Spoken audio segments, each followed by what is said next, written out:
பேசாம உங்க ஃப்ரெண்டு கிட்ட ஒரு 1,00,000 ரூபாய் வாங்குங்க. நாம ஒரு 10,000 ரூபாய் கொடுத்து அந்த நகையை திருப்பில. அப்புறம் அதே நகையை திரும்ப அடகு வச்சு உங்க ஃப்ரெண்டு கிட்ட பணத்தை கொடுத்துருங்க.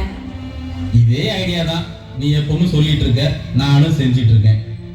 மணிகண்டனை ஒரு லோக்கல் காலேஜ்ல சேர்ப்போம்னு சொன்னதுக்கு 1,00,000 ரூபாய் கட்டி ஒரு நல்ல காலேஜ்ல சேர்த்து விட்டுட்ட. இதுக்கெல்லாம் நகை அடகு வச்சா எப்படிமா? நாம 2 பேரும் ஒரு தனியார் கம்பெனில ஒர்க் பண்றோம். வீட்டு லோன் வேற கட்டிட்டு இருக்கோம்.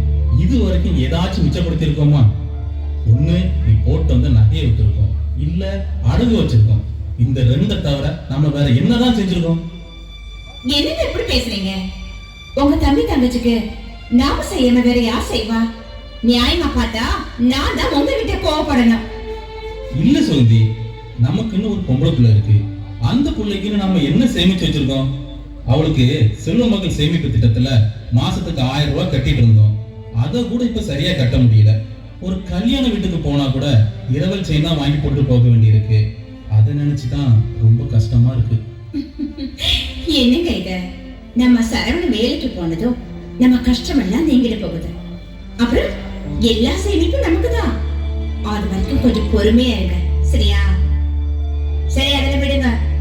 நீங்க ஆபீஸ் போகும்போது நம்ம கிருத்திஷாவை ஸ்கூல்ல கொண்டு போய் விட்டுடுங்க. நான் வரும்போது பிக்கப் பண்ணிக்கிறேன். சரி சுகந்தி, எனக்கும் கிருத்திஷாவும் லஞ்ச் பேக் மட்டும் எடுத்து வந்துரு.